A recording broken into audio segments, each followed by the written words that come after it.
Good morning, everybody. We don't have a lot of people in the class, but they're slowly trickling in. Welcome to this Wednesday, where we are starting a new chapter, our chapter on Babylonian numbers. Very exciting. All right. While we're waiting, can I get confirmation that everyone can see and hear me while we're waiting for people to come in?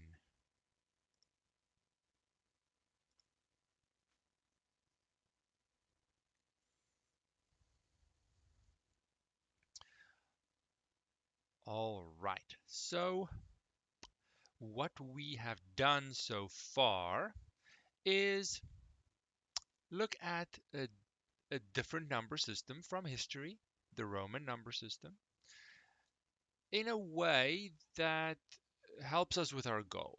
And our goal is to not fundamentally change what we're used to doing in arithmetic, but change things in appearance, change things just a little bit so that we are forcing ourselves to be aware of how our number system works, how our methods of arithmetic work, and just be very critical and really carefully think about it. Because if we do those things in our decimal number system, those things are so familiar, I immediately shut down my thinking and just go through the motions without realizing what I'm doing anymore because of the repetition I've been through my whole life. But as a teacher, potentially, I really need to be aware of every little thing so I can adapt my explanation, I can focus and elaborate on one step, I can guide the student more effectively. And that requires that I really understand what I'm doing first.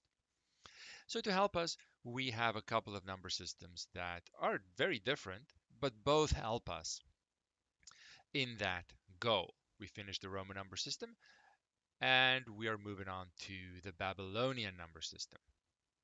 Now our goals will be the same. We are just looking at another number system, and we're looking at number systems that have a connection to our modern world today still.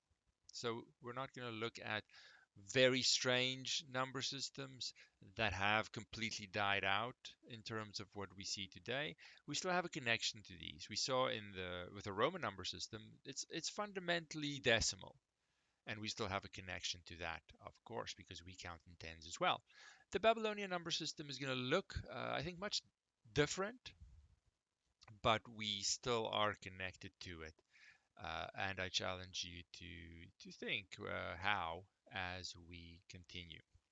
Now, to highlight the Babylonian number system, we have a little video.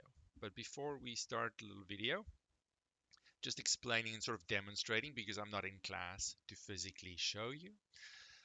The Romans had connections with Egypt, and therefore they had a sort of a paper resource that they could write on. Great. So their number system reflected the writing options that they had.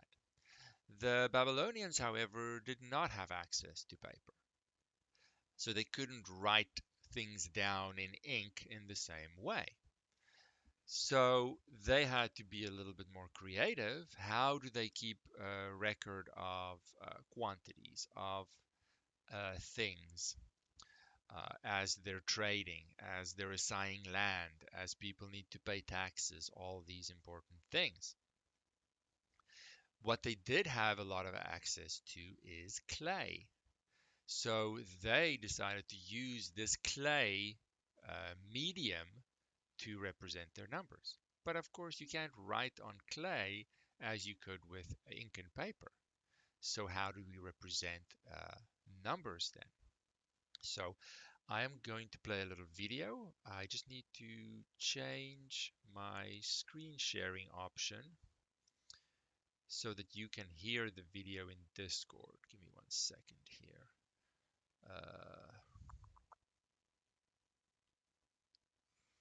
Why am I not seeing it? Let me open it.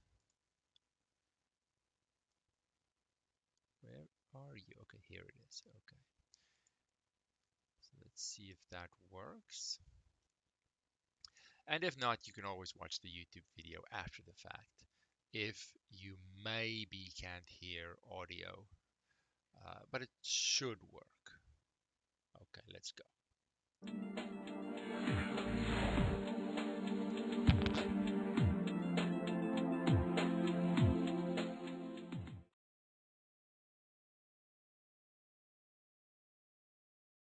Now all you need is a small piece of clay about the size of a golf ball or a table tennis ball, and to squash it out into a small disc.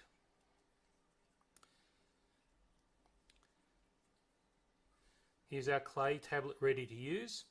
A small stylus. I've just cut mine from a piece of dowel, but in the old days I believe they used to use reeds, and then they used to cut timber much this shape. They used to draw lines, so I'll just draw some lines here quite a distance apart. They used to be a lot smaller, of course. And believe it or not, for all the sophistication of their number system, they used just two symbols. One of them was this one. Just poke a small mark into the clay. That would be the number 3, and they kept going 4, 5, 6, 7, 8, 9. Easy. The next symbol they used was one like this, which represented 10, and they could make 30, 40, 50. The number I have represented there is in fact 59. If they wanted to represent the number 23, they do 1, 2, and 1, 2, 3.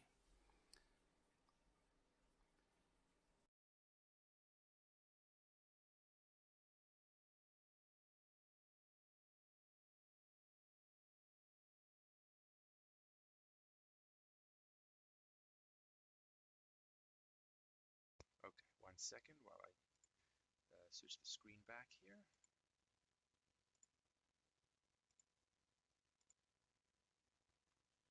Okay, now we're back. Okay, so move my microphone here. Okay. So now, of course, as much fun as it would be to play with clay and make these markings, we have to compromise and make these symbols that they would make in the clay by just drawing them on paper or the screen. So because of that, it'll seem a little clunky and inefficient perhaps, but remember, we're just representing the symbols. We're not doing it exactly the same way they would have done it. Babylonian number system. Okay, I'm just checking my mic is working. I think everything's good. Okay, so because of their clay limitation, and they didn't want to swap out their dowel, their instrument, their stylus, that's a better word, they only had the option really to angle it in a couple of different ways. So to represent uh, 1, they made a little indentation. There's a little flag-like symbol, right? You can try and copy the font I have here. Zoom in, zoom in, zoom in. This is the font that you'll see in the book, the only one I could find. Sort of trying to represent that indentation that you could get in the clay, just a little vertical line. Now I like to have my own style, but after a while it might look a little different. I recommend you try and make the symbol as you want, but don't just write a line like that, right? Be a little bit more creative so that we can see. It's not the decimal digit 1. And then for 10, they would angle it sideways to make this little less than or less than sign, like or a little I, sort of, whatever you might see, or a little mouth, or whatever you can visualize that to be. They had to angle it in such a way that it's visibly a different uh, symbol that they're making, right? But if you have too many, then it's going to be hard to really make them obviously different, as people will have their own style as well, slightly different angles that people might have. You are kind of stuck in the sense that you can't allow many symbols because you need to make sure that regardless of who's making these indentations, if they know how to write, it'll still be recognizable. Just like handwriting. You still need to recognize the letters that the person writes, even though it might be a little different. So they decided, okay, we can get away with two symbols. And that's unfortunately it. Now we have to build a whole number system with two symbols so that our civilization can grow and develop and not die out. That is not a simple feat at all. What did they do?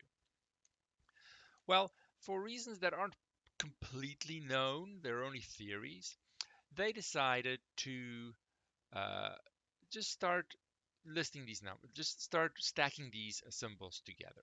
So let's write the first few. Oh, stupid line.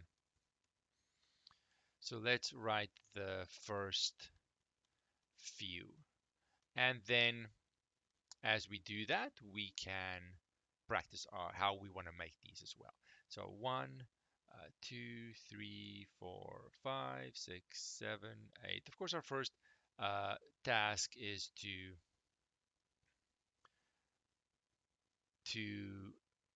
convert, right? So let's say from decimal. So there I'll have my, oh, how do I write my little flaggy? How do I do it usually? My little flaggy guy. And then I could maybe write two of them. Sorry, a little longer perhaps. Just stack them. And then stack three of them. So as you practice these symbols, you'll find a compromise between it being recognizable and it being fairly fast to write. 4, I'm going to, let me just zoom in a little bit.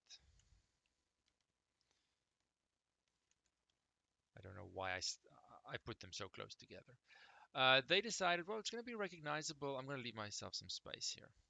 It's going to be more recognizable if I just put 3 in a horizontal row. And then I'm going to start stacking them underneath each other.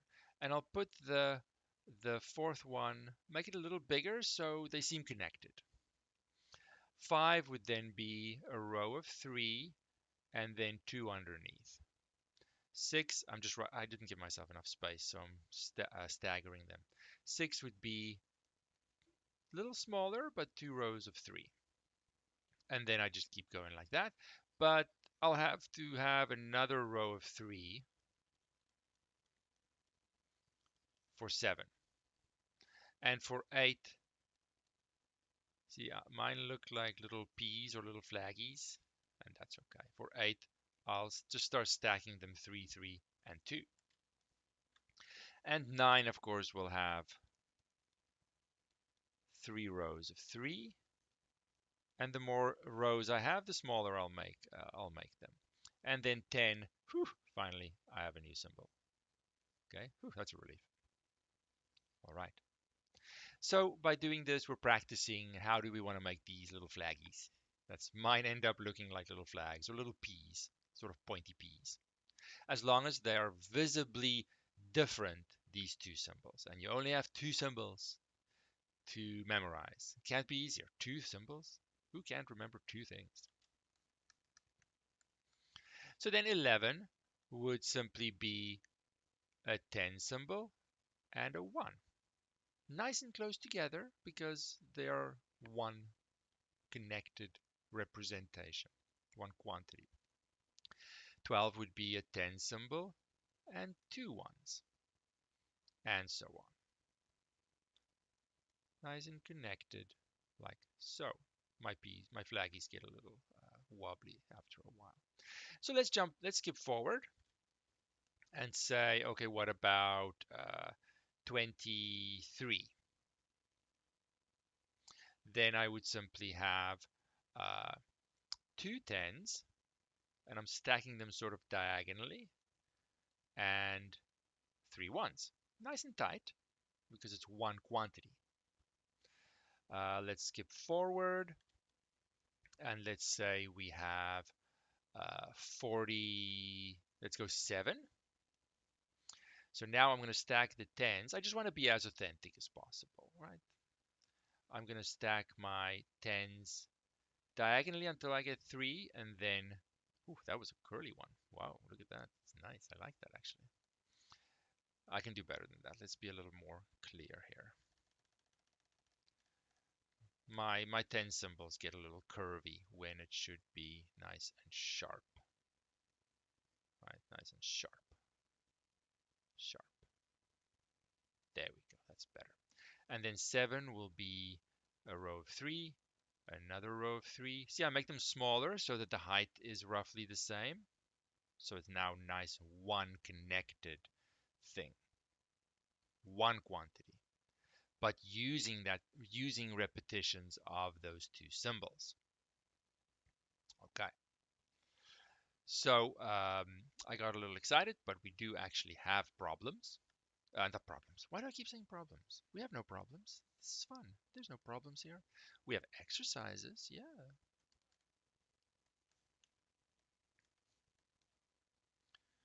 Let's look at an exercise.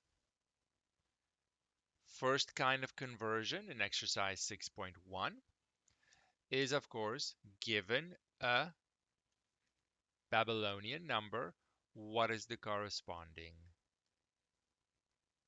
decimal number? So let me just number this. Exercise 6.1, number 1A. I'm not going to copy it. We can just look at it. That is 2 tens, so 23. 23. Nothing more to do. You just have to understand how the system works. And in the first step towards understanding, it's as simple as just adding up all these pieces. They're just repeated to form the quantity. What is the second quantity? Well, now I have 4 tens, so 40. That's 47. That's exactly the one I chose. Wow. That's not very original. I'm sorry. Who made these examples? Silly. Now, this is the font in that the book is going to use. So they stack them like this. It's the only font I could find. Lay them out however you want, as long as they are nice and tight together when it's one quantity. So here I have 39. 39. So they decided that, look, if I have too many of these one symbols together, it's gonna start blurring together, and I can't quite tell them apart to see how many there are just by looking at it quickly. 9, if I stack them 3 by 3, okay, I think I can handle 9. But any more, so let's get a new symbol for 10 and then use that so that we don't repeat the same symbol too many times. Too many times. Okay. So they said, okay, 9 of these little ones and we're going to be okay. And the tens are a different symbol, so we don't have an issue right now. All right. Then, of course, we want to convert the other direction. And here in the example, we have 22 to convert. Well, that will be 2. Oh, my tens really are not good today. Let's make them nice and angled. Angled. If I want to write them, I can write them in a row. What was the other one? 22? Yeah. And then nice and tight, 2 1s. It doesn't have to be perfect. I, of course, made this look sloppy on purpose. Usually my writing is perfect. Just to show you that it doesn't have to be perfect. You just have to keep them tight and make the 2 symbols recognizable. That is my requirement. We don't have actual clay. If you had clay, it's actually very easy to do. It doesn't feel easy, perhaps, when you write it. It feels clumsy and you have to draw pictures and it doesn't work. You have to figure out how to draw this. But in clay, it's very efficient. You make indentations and you just go like the video showed. But sadly, one downside of having a virtual classroom, it's not as efficient uh, to work with clay. But we do the best we can. To try and imagine that it was, in fact, very efficient. There's a picture there. The guy just, from the video, actually. I stole it. Let me zoom out. Where's my exercise continued? Oh, over here. So before we get to the rest of the exercise questions, you see here they listed some representations of the first 20 and just sort of a cluster of these symbols repeated. So 30 will just be 3 10s, nice and tight together. So there's no question that this should go together. Whether you want to stack them like that or you want to stack them like that, doesn't matter to me. I think historically speaking, the second one is more correct or more authentic rather. They're both correct, but it's totally up to you as long as they are clearly together. And lastly, we have 48. So we want to have, oopsie, I don't want mine to look too much like a 4 sometimes. 48. So I have a row of 3, another row of 3 will be 6, and then 2 more. Nice and connected. See? Cluster of one quantity. Okay. How do we feel about that so far? Try and keep in mind that if they had the option of drawing on paper, they wouldn't have done this. Of course not. But given their situation, they decided to rise above it, figure out what would still be efficient, and they went with it. And they were very successful, very, very successful in this number system. And a key to a growing civilization, especially at that point, and really in general, is effective communication, whether it is language, whether it's numbers, it has to be effective in use and maybe in writing so that you can grow and share knowledge and convey information effectively. And that is exactly what they did. Any thoughts at this stage? It sounds pretty cool. Does it go into like the hundreds and different Yeah, symbols see, like so that, now or? now our issue is okay. So if you notice, our numbers have been fairly small, and for good reason. I just want to get into how this works. But they had to make a decision. Obviously, I can't stack too many of these. I limited myself to only 9 of these ones symbols. Okay, so let's say here, limit ourselves. They decided, look, if I have too many of these symbols in a cluster, I'm going to start losing my efficiency. I'm going to start having to look really carefully at how many of these one symbols there are, and it's going to slow me down, and I can't read what I need to read, and it's a whole bunch of problems. So they decided, okay, we're just going to have not up to 9 of the one symbol. Too many, and it's going to break down. So let's Let's draw 9 of them. To help us, sure, we stack them like this. It helps. But any more, and even the stacking is not going to help me anymore. Okay. Nice and close together. Fair enough. Any more? They thought, it's going to be too bad. Okay. So we stop at 9. Okay. But we can have some 10s to make the quantity bigger. But they decided, well, based on the symbol, we don't want this cluster, this representation to be too big in either direction. So really, when we make a cluster of 10s, we can stack them. That's pretty much as far as I want to go. So they decided, I didn't decide it, they decided up to 5 of these 10s symbols. Maybe trial and error, slowly over time, they realized that, okay, this is as far as we're going to go so that we can still see very quickly the quantity and read it and move on with our lives. Anything more, and it slows us down and we really have to stop and count, and that's not how you want to look at a number and know what it is and move on. So that's as far as we are going to go. So this is equivalent to 59, right? But of course, I could be a farmer and have more than 59 chickens, and I need to pay taxes and keep record of my chickens and whatever else I need to do. So obviously I need to be able to represent larger quantities. What they decided is we are going to count in groups of 60. So now if I add one more here, if I have one more, now I have 60. How do I represent that? Well, if I have a larger quantity, like, for example, let's say I have 64. The actual 60, we're going to have to wait on that a little bit. I'm going to just write it in my language first. I'm going to say that is one group of 60 and another 4 left over.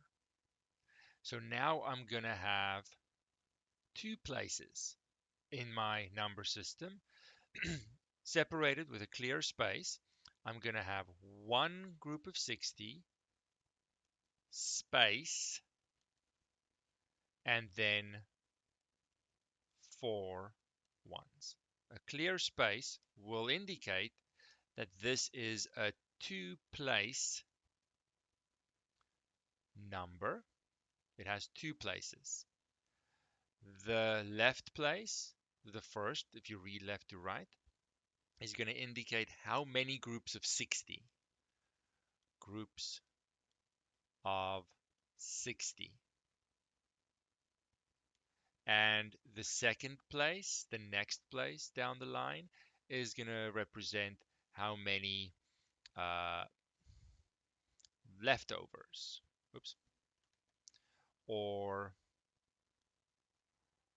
ones, or whatever you want to call it, how many is left over. So one group of 60 and 4 more in addition to that gives me 64. So in that way, by having multiple places, I can recycle existing symbols. Now, I mean, this isn't that foreign, really, when you think about it. That's exactly what we're doing in our decimal system.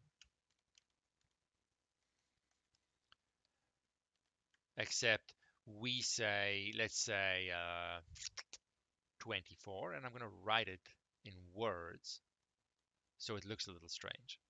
24 is 2 groups of 10 plus another 4.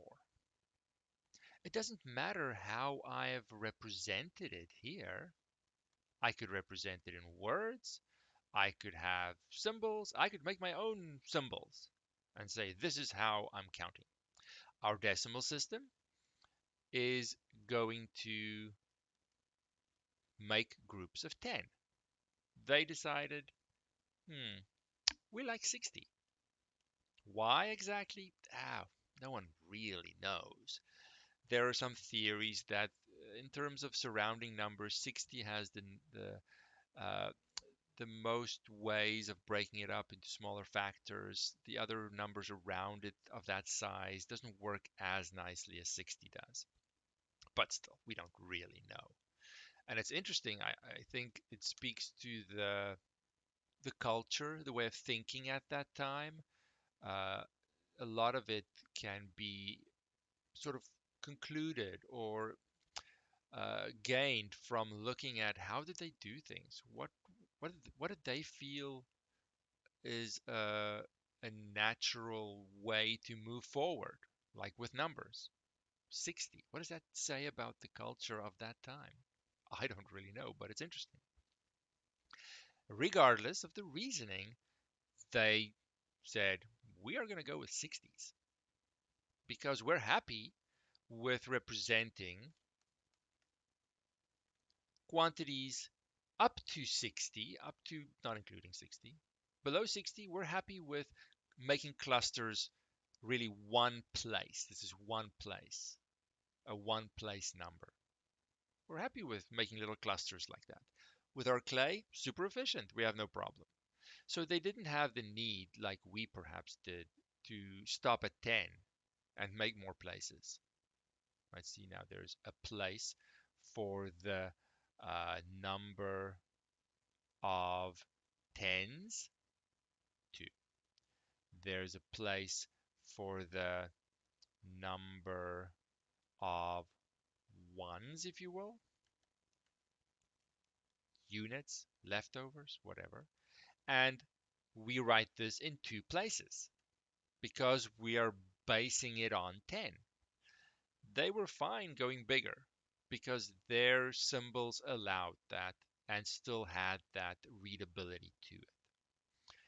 But too much, we're running into trouble. Let's cap it at 60. Okay. But in terms of a place value system, it's really not that foreign once you think about it. Place value system. So let's look at some exercises. And the next one is exercise 6.2. Let me zoom in. Now, I don't want to go too fast here. We've got lots of time. We have tomorrow as well. So we definitely have the time to just ease into it. Ease into it.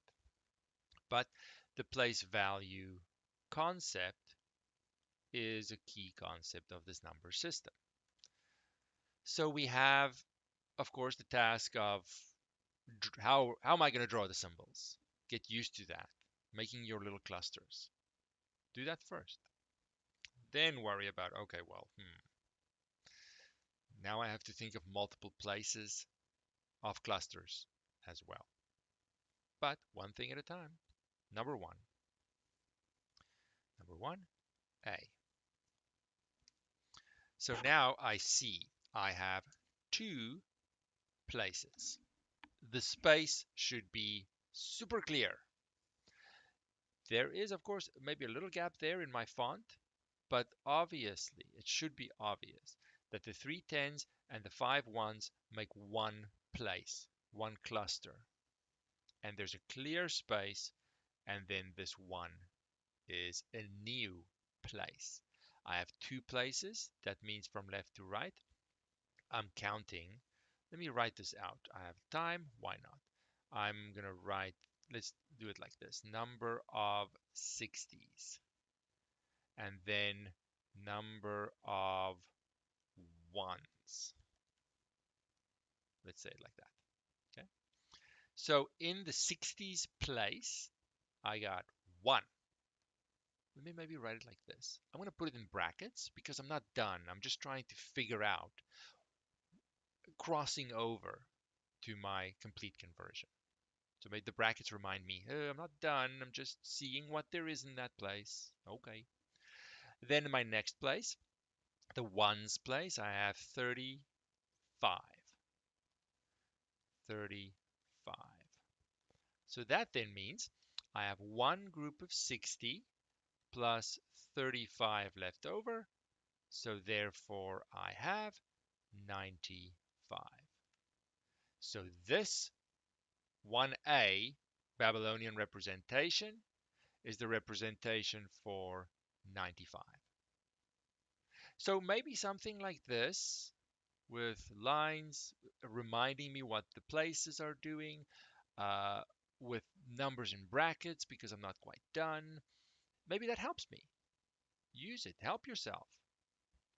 Especially if you happen to make a mistake. Like in the heat of the moment, I'm rushing because it's a test or whatever reason, I'm not paying attention, and I accidentally write 94. Having something else there to show that I do understand how to do this. I showed my work. I show understanding. I just happen to make a little mistake. That's always a good idea to have that backup to get part marks if that is available. If you just write 94 with nothing else, then it's a 0 because I don't know if it was a silly mistake or you actually didn't have any idea how to do this. So showing some work is nice. But of course, you can figure out exactly what you want to show and how you want to show it. This is an option. Okay. Next up in B, again, two places. I'm going to set this up. And hopefully in the first quiz, you saw that there was more than enough time, I think. If I'm well prepared, the time should not be an issue. So I set it up. Two places, so I'm counting 60s and then ones from left to right. Let's see how many groups of 60 there are. There are 3. And then for the ones position, the ones place, there are 41. 41. And of course, you have to get to a point where you can very quickly recognize there are only 2 symbols. This is really not that difficult. So I'm setting myself up, and now I'm ready to say, okay, it's 3 groups of 60 plus another 41. So that would be what? 180 plus 41, 221. So this Babylonian number corresponds to what we would call 221, 221.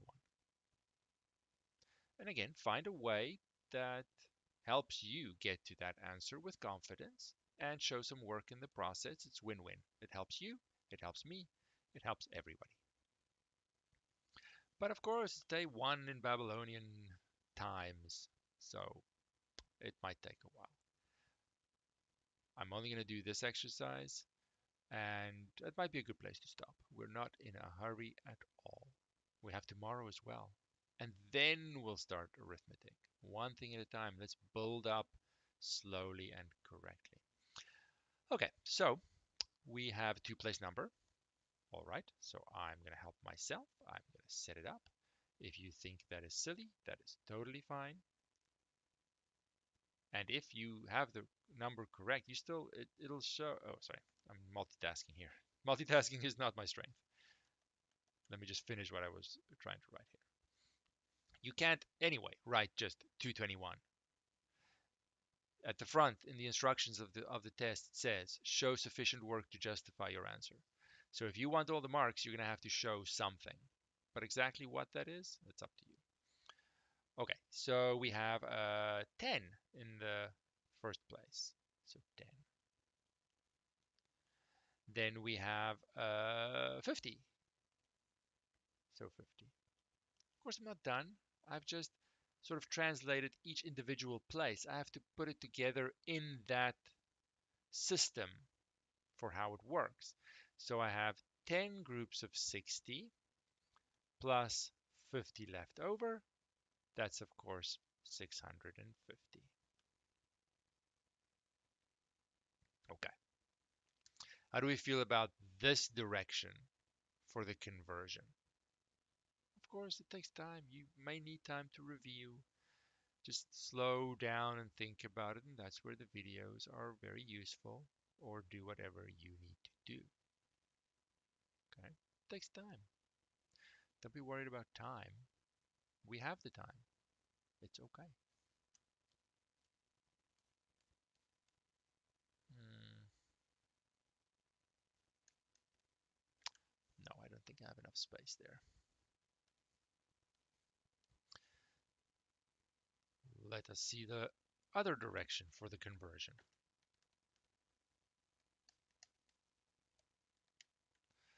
All right, so now we're doing number 2. First one, I'll write it down. 100. 100. Okay. Now I know how the Babylonian system works. It's counting in groups of 60. And I have a number that is bigger than 60. That means I need to split it up. And in this case, I have one group of 60 plus 40. So I need to do this breaking up of the number according to groups of 60. That will then mean I'm going to have a 2-place Babylonian number. The left place is going to count the number of 60s. That was supposed to be an S.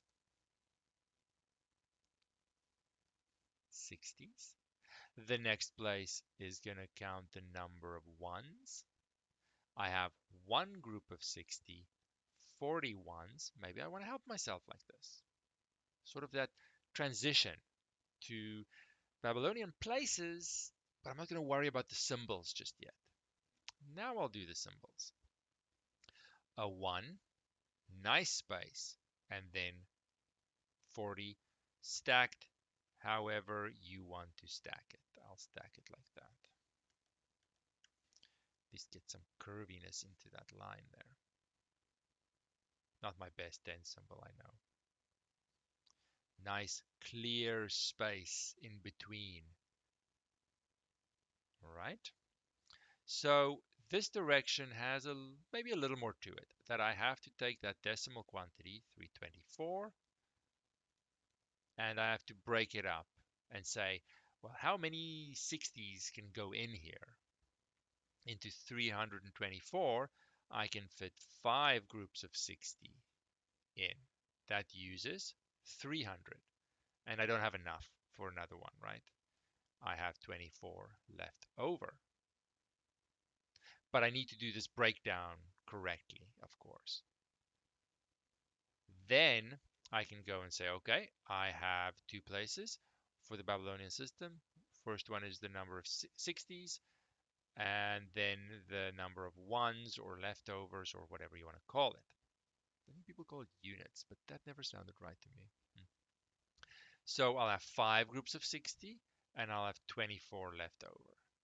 That means I need 2 places. I need to represent 5 stacked however I stack it. I like this stacking. Nice space. 24.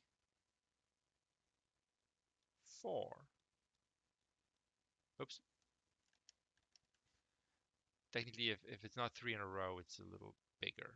But whatever. You see the clusters. You see the space between them. Exaggerate that. Nice and tight. Nice and tight. Space. Space. Okay. I just have a quick question. Yes. Hold on. Let me turn your volume up. Oh, okay. There we go. Okay. Okay. So if it's only 160, then we just do that first symbol, like the flag. It's however, whatever this number is, I convert that to Babylonian. Oh, I see. In that case, it's a 1, so I write the 1 symbol. Okay. And Oh, then sorry. on the next one, though, it's Sorry, I am way off. 5. I am just smoking something. I don't know what I'm smoking, which is ironic because I don't smoke. I wanted it to be more than it is. It's not. I'm sorry. This is just a 5. So that would be 5 ones. Flags. Okay. Yes. Okay, that's good. Of course, I mean, Thank of you. course, I did this on purpose, just to Yeah, see just to make sure we're paying who's paying attention. attention. And you passed. You paid attention. See? You passed the Okay, test. that makes sense. Thank you. Yeah, I don't know what I was thinking there. Let's go with I did it on purpose. So, and in fact, I mean, I'd say this middle step helps me look back and say, okay, did I do this right? Okay, this was supposed to be whatever this in this place. I just convert to 5. Oh, did I do that right? No, I didn't. Okay, let's go fix it. But I have this helping step that might help me catch a mistake, like I have demonstrated here. But you, of course, don't have to write a middle step. Just show the breakdown in terms of 60s and then go to Babylonian, or however many in between steps you need to help you get there with confidence and have a little safety built in, like we spotted it. By having that extra step, I spotted, with some help, the fact that, oh, I didn't represent 5, I represented 50.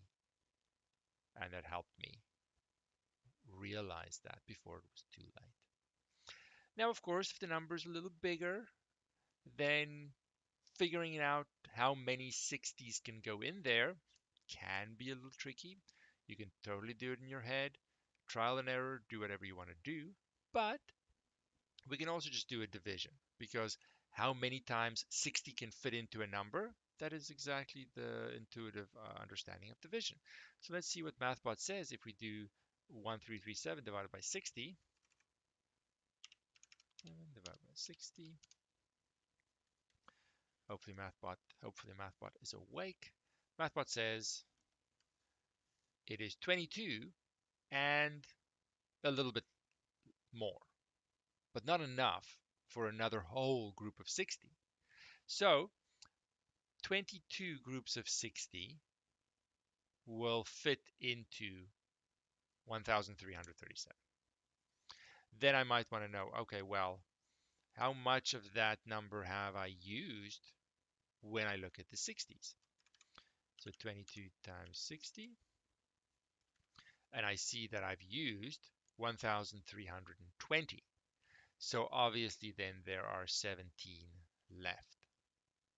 Now, maybe I'm not 100% confident here. I can then go and triple check and say, okay, let's see what this calculation is, and is it 1337? So 22, oops, I need two equal signs. 22 times 60 plus 17. Did I do that right? Yes, I do get my original number. Okay, now I'm doubly sure. But definitely this direction for the conversion is more difficult, in that I have to figure out this breakdown of the number by way of 60. Once I have that, regardless of how, you can go and say, okay, I like the safety step. It helped me catch my previous mistake, so I'm going to keep doing that. It's not as if it takes very long. I am going to have 22 groups of 60 and 17 left. Now I just have to convert 22. That'll be 2 10s and 2 1s, nice and tight. Big space. Well, not too big, but big enough to be recognizable. And then 17. 17 has a couple of rows of 1s here, like so.